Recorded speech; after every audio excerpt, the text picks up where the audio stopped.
Hello everyone, today we talk about urban uprising in 14th century Europe. So after the tumultuous development of the 13th century, Europe found itself in a moment of internal unbalancement from a social point of view, and this brought to very intense clashes within social classes and political factions.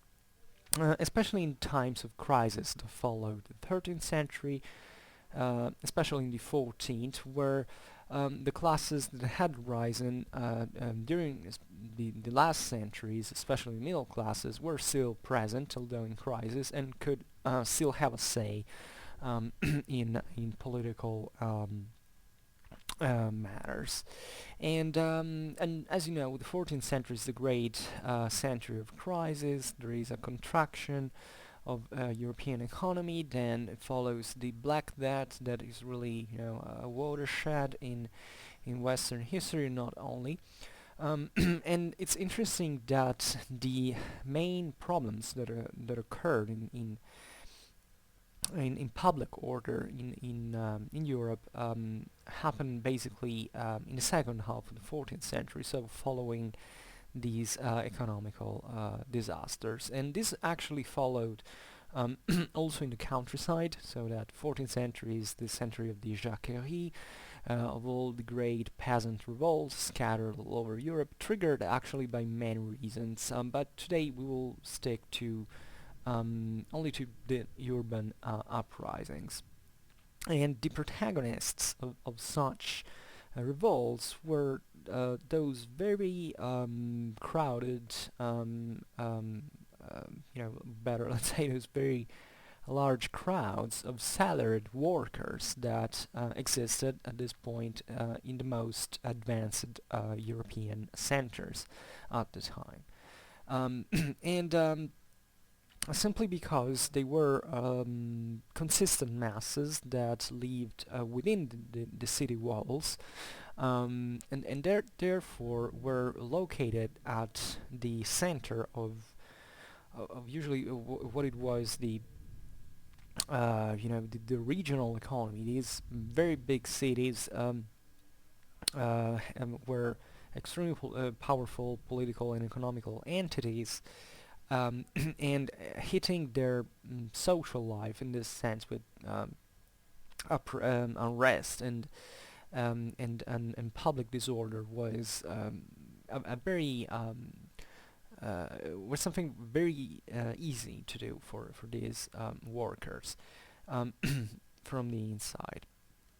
And the life of these workers had progressively worsened in terms of quality during the 14th century. Essentially up to the 13th century we have a European system that still sees on average, I'm saying really just on average, the old corporative dynamics for which there was employment into certain shops, and things were at a small level with a master and the practitioners, etc. But the evolution had soon pushed, especially in the most developed centers, towards a very strong exploitation of the working force, very often supported by the same industries, like a bit as it would happen essentially during the Industrial Revolution. It's not that difficult, and that urban centers basically grew because of immigration from the countryside that was actually wanted by those who produced, who owned the industries and wanted their profits to grow, which is something that even challenges the political cliches that exist today, as if that the richest guys are the ones who who don't benefit, who are more conservative, and they don't want immigrants around. Well, historically speaking, it's been always the other way around, because the poorer people could be easily used for increasing the workforce at very at very low cost. So this maybe it's not a comparison with today's world that is highly globalized. So people work, poor people work for you in other countries of the world, and you don't see them. You're convinced you're doing all on your own, but it's really on their back most of the times. But without getting too much into detail with that, I still mean it neutrally speaking. I mean I don't place myself neither as a liberal or a conservative into this. I'm just telling you how um, the story actually worked at this point. And this very big masses had increased, especially in initially in the shops that basically began to enlarge and to become something greater, so industries and stuff like that. Then um, places of construction, Europe was fastly on the rise, especially up to the thresholds of the of the 14th century. So this is moment into which a very great our very great buildings started to be built up. Think especially in cities. Think about cathedrals and all the working force that they required, and they were there. But there were also arsenals, for instance, especially in the maritime centers that managed to produce a great quantity of ships used by the cities, etc., for their trades.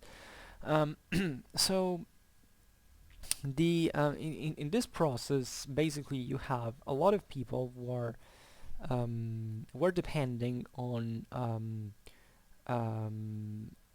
very few ones that are extremely rich, and they were the old mercantile class that had in a certain sense contracted in numbers, because in the past there was a much more equal egalitarian repartition of wealth even in mercantile class, that at a certain point, especially with the steady growth of European economy, basically a fewer and fewer merchants emerged because they knocked out the others out of business. They or simply they had, excuse me a little, I just have to drink something.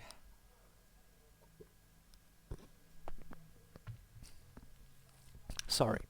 Um, so they had managed to become extremely wealthy and to have the capitals to invest in order to sustain the work um, of these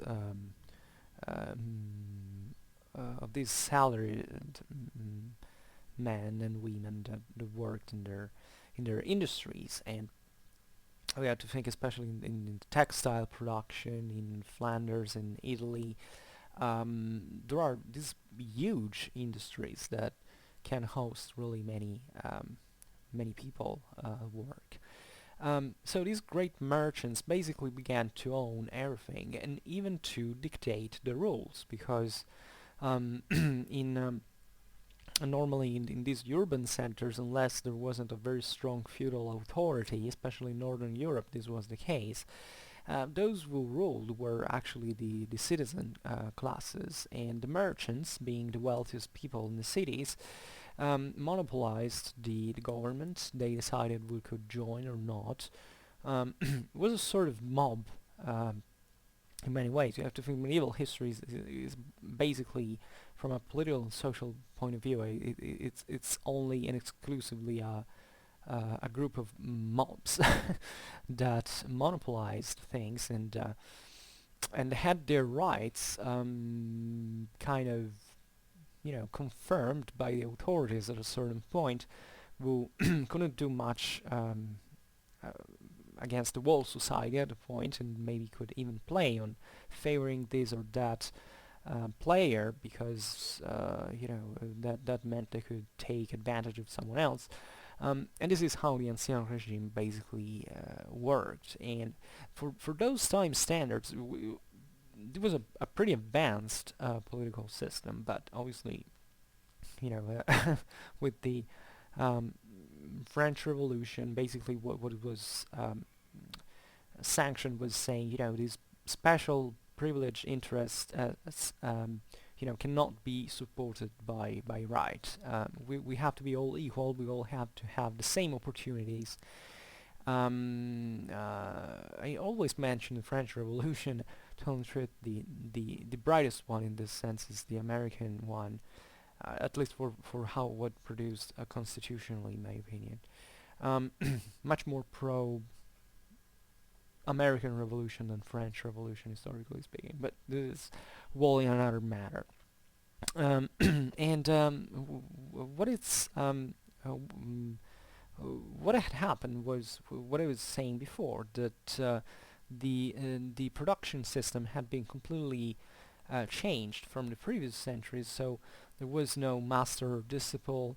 The little shop that produced culture and so on. It was all about like a large industry with a guy at the top and all the others breaking their bones, and literally.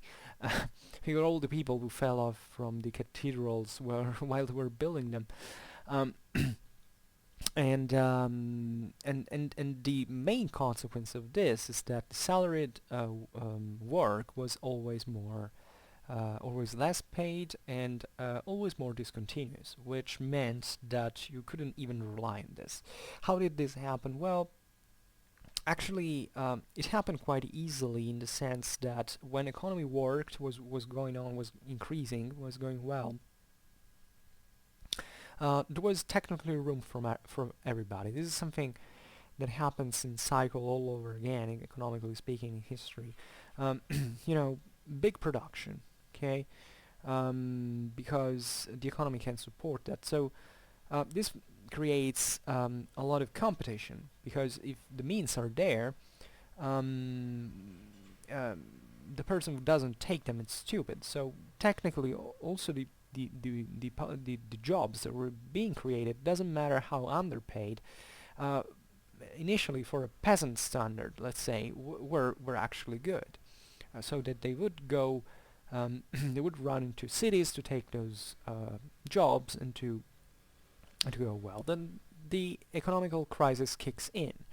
So the guys at the top still want to make money, but it's a very hard crisis, economically speaking, for which people really lack food, etc. And there are not human rights practically at this point. So how these people lived, nobody cared about it, and therefore there is a sort of breaking point for which, getting too much exploited, they felt like they had nothing to lose, but because they couldn't even eat anymore.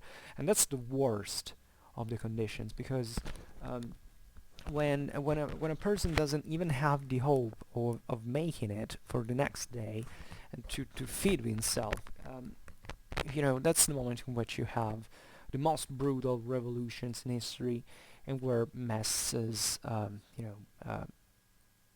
when mass happens, basically. And with the only difference that in the Middle Ages there was no actual success of these revolutions, as we will be seeing here. And we will explain also reason why at the end. So the brutal exploitation and hunger and the sheer numbers of these peoples brought to an immediate, even not very rational or at least organized reaction that was uh, rising against the authorities, rising against the monopolies, and stuff like that. But as many classist people would like to believe, and they're wrong, because never read history from a classist perspective, because it's a stupid idea in the first place. These salaried workers didn't really want to subvert society as such. I mean, yeah, there was always a component of idealism, of a radicalization, um, but they basically wanted just to have their own share um, of wealth. they wanted to join to be recognized as independent arts, independent corporations, and get part of the political system, so that in turn they could exploit other people, just like it had been done with them. Yeah, it's that crude, really. We humans do these things, and this is really what they wanted. Also, because from those time standards, moral judgments apart, it was a pretty reasonable request at a certain point. Then obviously you also need to be in the position of in the condition of asking for such a thing, because if you don't have the power, if you don't have the actual means to reach that, nobody's gonna gift you with anything. Yeah, it's pretty crude, but I really like to tell it in these terms. So passing to practical example, let's see how these revolts actually started. We're going to talk about Flanders, central, let's say Germany and France, and then Italy. So in Flanders, we have, as we know, the Flemish urban centers were some of the most advanced in Europe at the time. They had their own textile industry. They took English wool and worked it in their cities, etc. But at the beginning of 14th century, also in here, there is a crisis that happens for several reasons. First of all, the mass crack of economy that we can explain either through climate change, poor harvests and famines and stuff like that. There is also the Italian competition here, because the Italians began to basically enter the British markets with their own ships directly, so, and even beating the Flemish who just lived across the channel. And so things, however, were rough. The major centers of Flanders at this point were Bruges, Gand, and Ypres, or Brugge, Ghent, and I don't know Ypres in Flemish how it sounds. And they and the characterization of the of the urban cities of Flanders at this point is that they had a strong political and military power. They basically, the middle classes had risen recently quite aggressively, and they had managed to attack and to kick away the urban oligarchies that existed at the top, because the Flanders were still framed into some sort of feudal structure, differently from Italy, that basically had get rid of every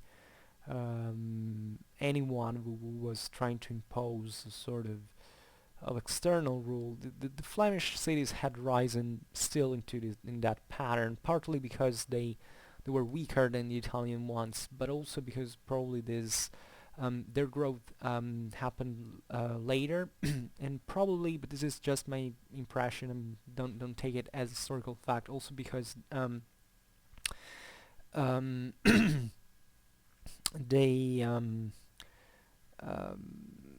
it was something much speedy. They had a quite sudden rise in considering the time that had taken for the Italians to do that. So they were kind of exploding more rapidly, and this explosion translated itself into the famous Franco-Flemish Wars, because the county of Flanders was part of the French kingdom, and when the Flemish cities rebelled, the French king sent his armies to defeat them.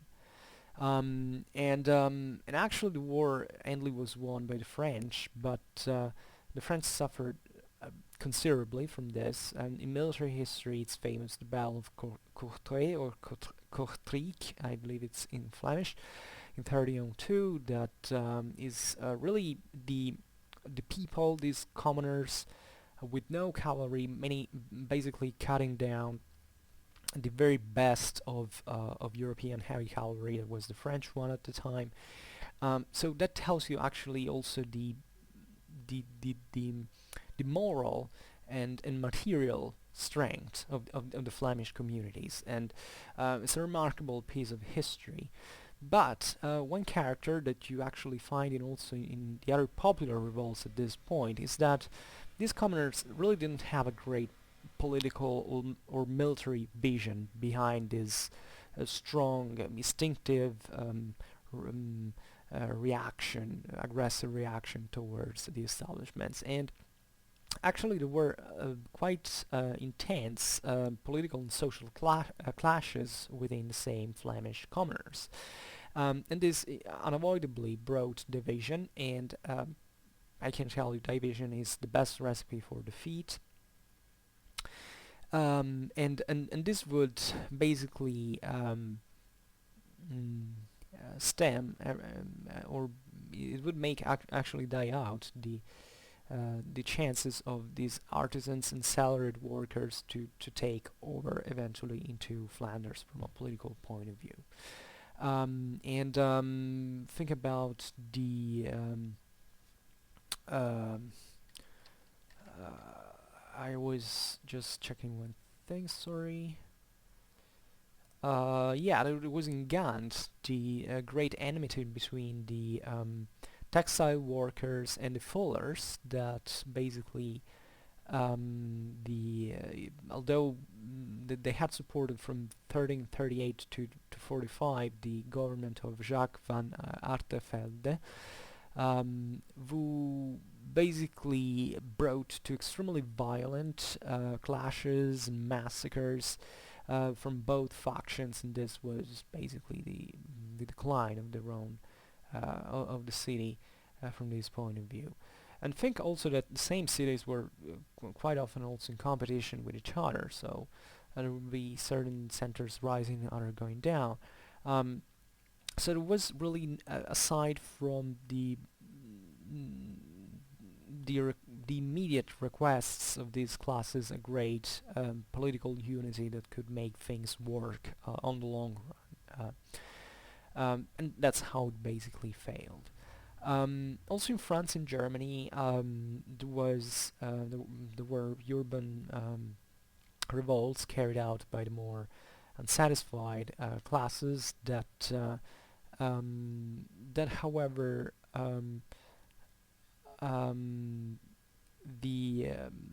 that had various results in the sense, because and that really depended on the social and economical substratum and also the political one telling to it. Because if you take Germany, for instance, there I think it's the most interesting case. The cities of the Hanseatic League basically managed to keep to keep things a bit like they were, in the sense that the merchants managed to keep the workers down because they were so wealthy that they could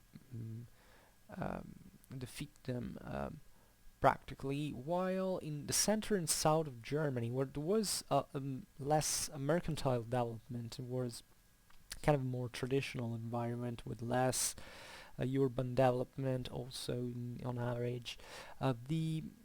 The artisans basically, so these these workers that didn't have great industrial capabilities, managed to impose themselves over the merchants, introducing I'd say meaningful changes in the social base of the citizen power.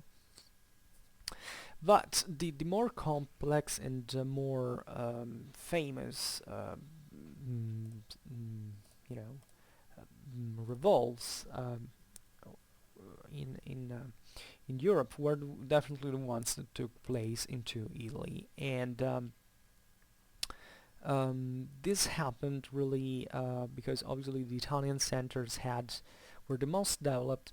They had larger industries, and even demographically, they had the largest presence of salaried workers into cities.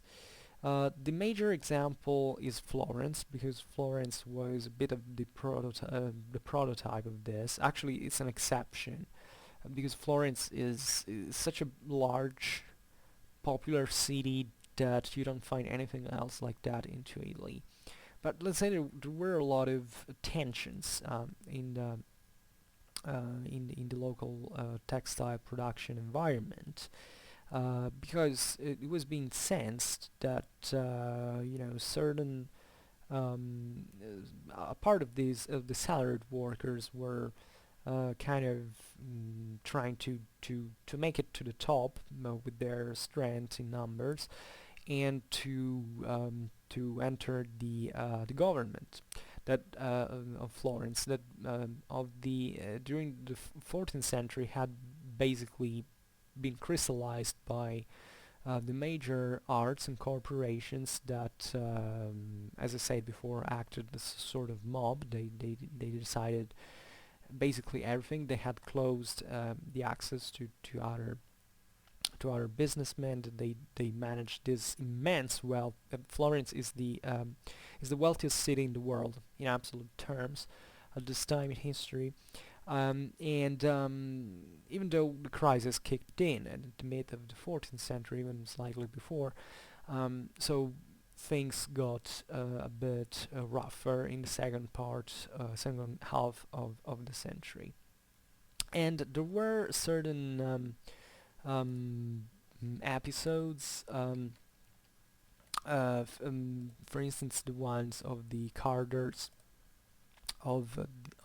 Ciuto Brandini, who was um, the who was found guilty by the Florentine government to have created a brotherhood with other minor workers in the wool industry, and they had made some strikes, so they had been wiped out. But that is also a bit more of a complicated situation, because at that time Florence was being ruled by the French, Walter of Brienne, the Duke of Athens, that at that point was really a bit playing with all these factions, and he was actually was being backed by the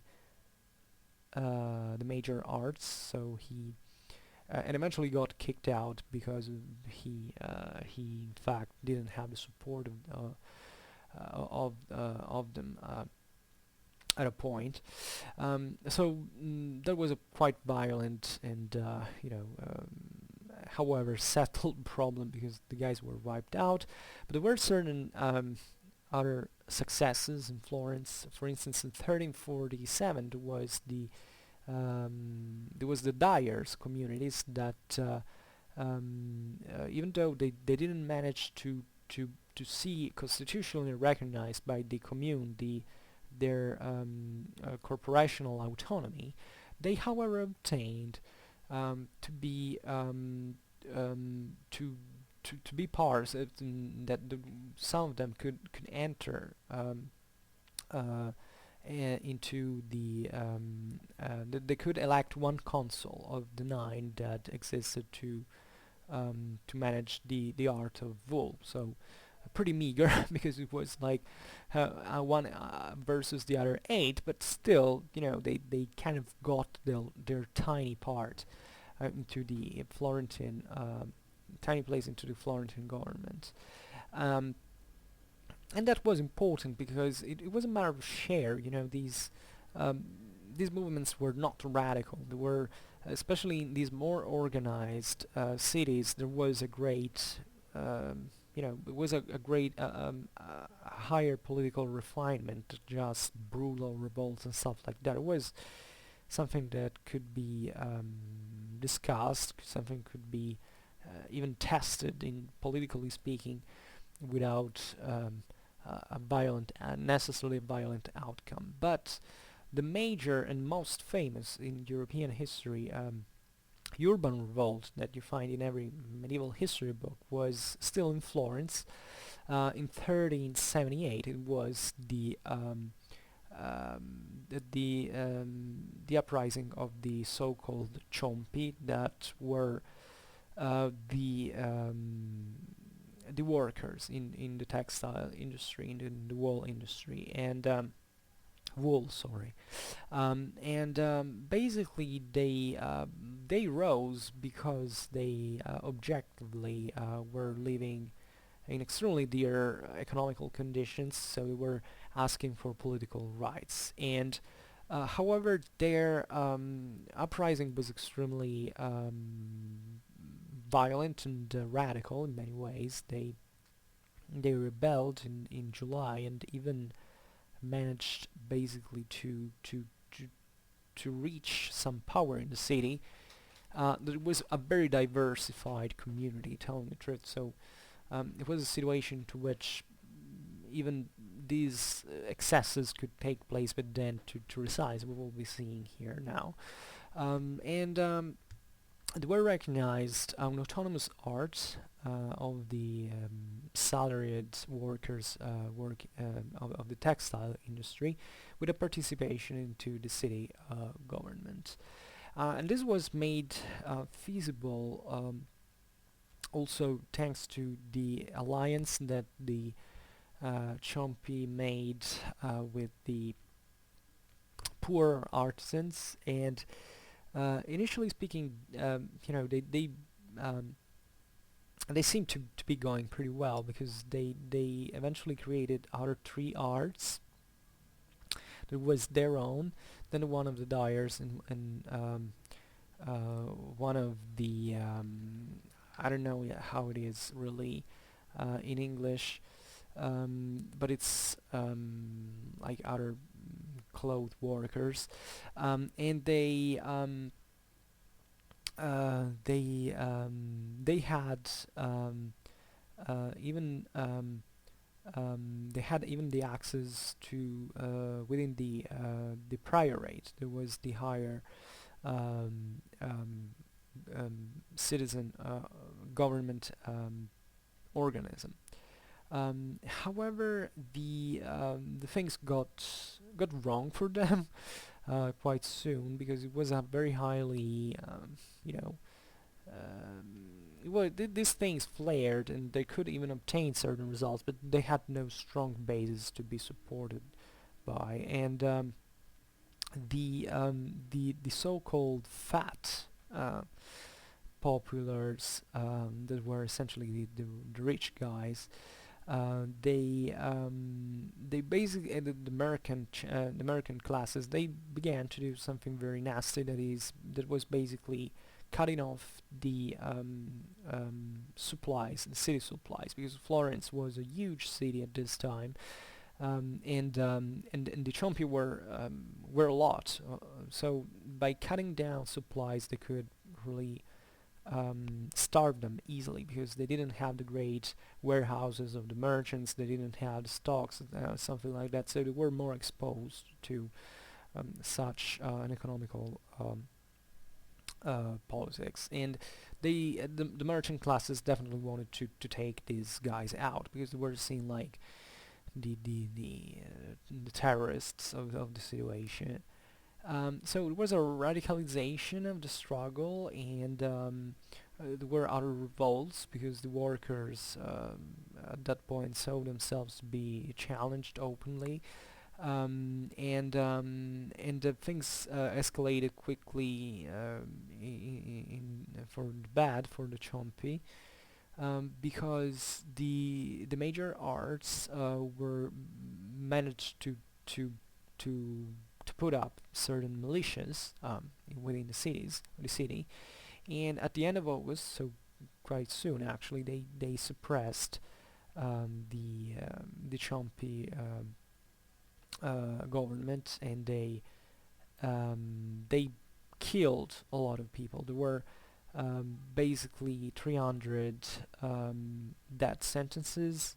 30 death sentences out of 300 other sentences, and the corporation of the wool workers was suppressed, and also year two, even if that happened later, a little bit later, and we're talking about 1382 at that point. And therefore, what happened in Florence was that the oligarchical mm, structure was being crystallized at that point, so that with the failure of the Ciompi, there wouldn't be any other form of socio-political contestation anymore. Now, the reason why these movements failed, it's been explained really, because now we talk just about Florence for the sake of synthesis, but what is interesting about these urban revolts, especially in Italy, as far as I know, it's that they kind of occurred all in parallel within the same years. They weren't much of interconnected. I mean, they were close in time, but not so much to be. And it actually proves that there was a common structure, a common problem that also helps you, historically speaking, to tell you that there were certain environmental conditions at that point in society, in the market, that had to bring to these uprisings, and which they all failed. What we've seen in Florence was the most violent one, but because it was also the larger one. But in other Italian cities there were very similar things and even more violent repressions.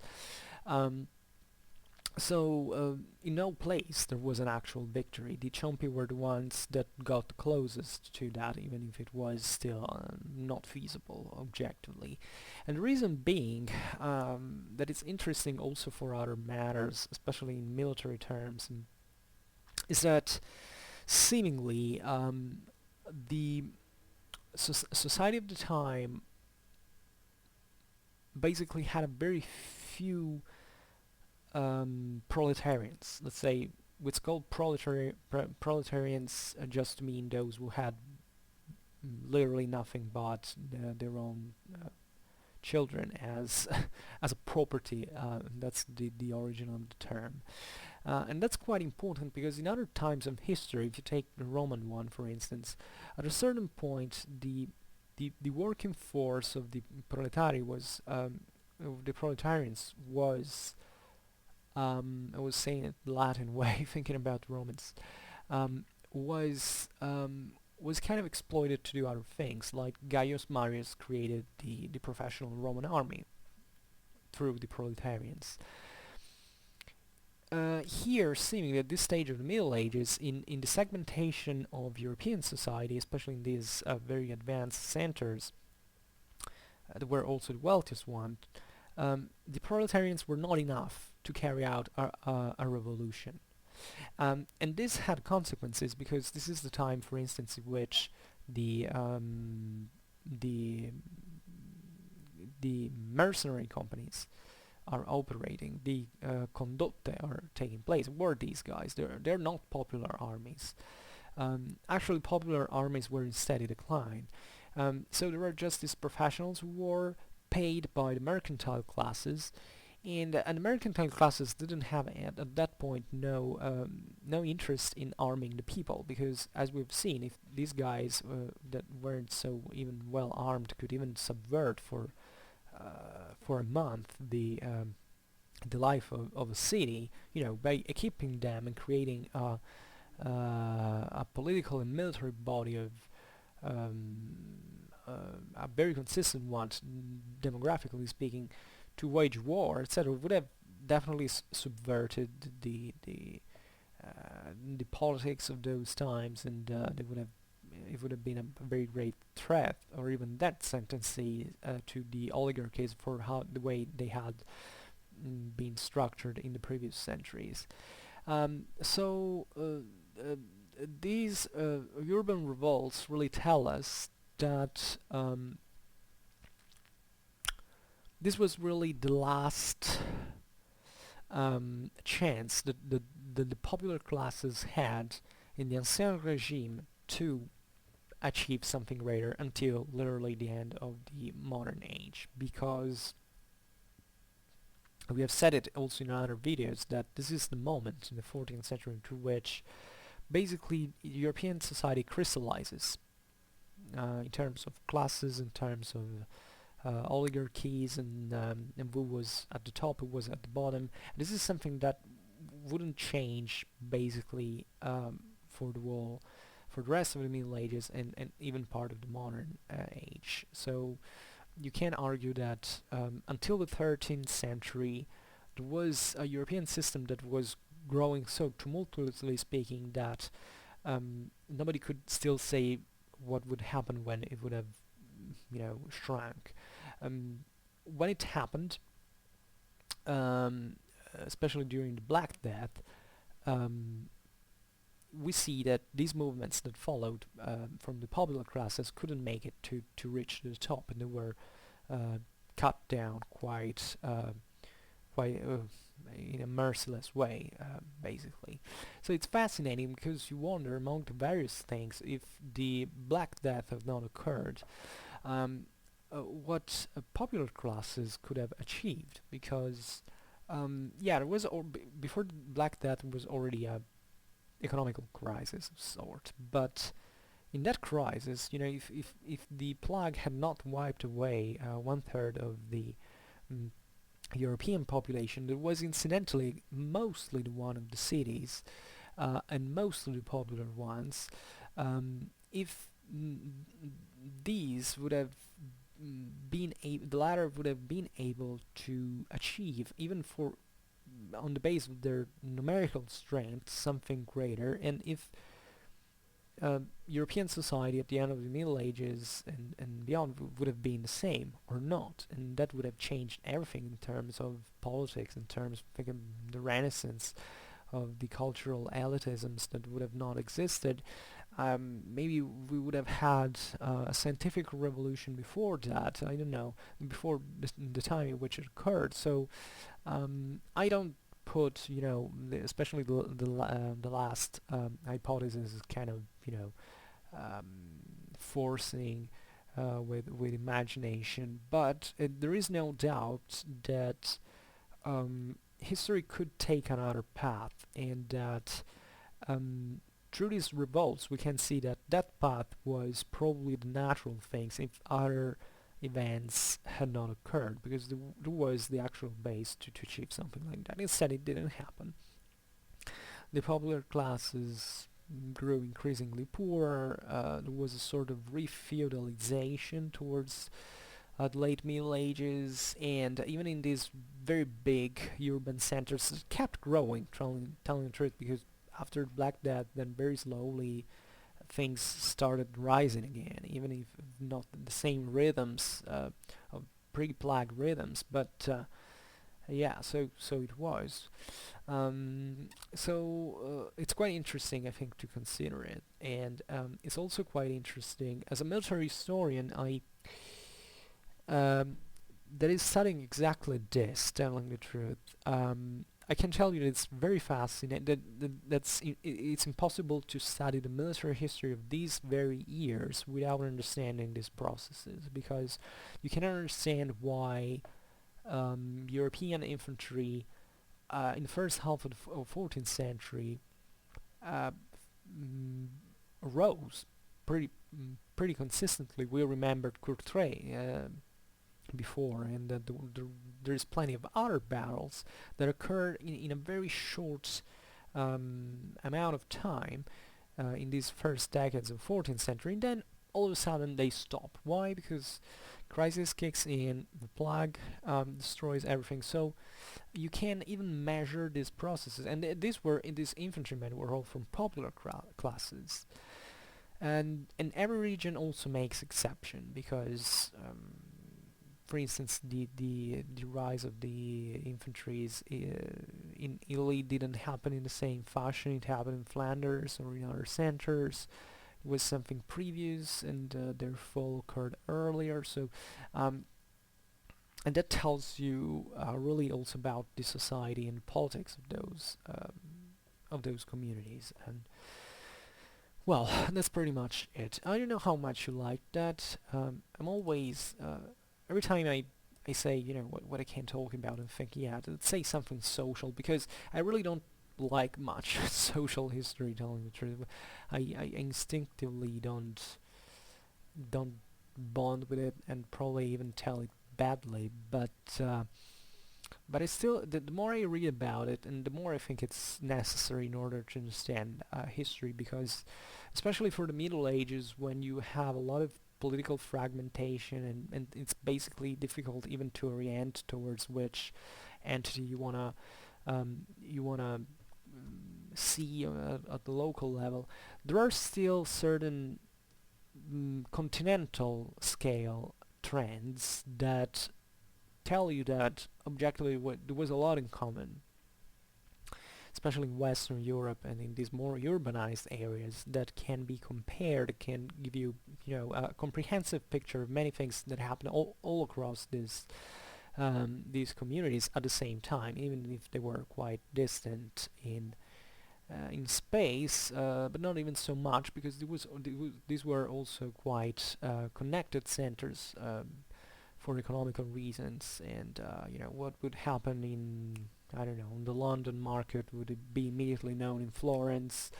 It was a very interconnected world, and in this sense you can even see, and we're privileged relatively to these topics specifically because it's very well documented because it occurred in two communities that were writing a lot for the first time in history that time, that were involved in the business, so they understood it. It's not that they were just random bypassers that saw the thing from an external perspective. So we can see it through pretty well, and things are even less complicated than they seem. Obviously history doesn't have to be simplified, but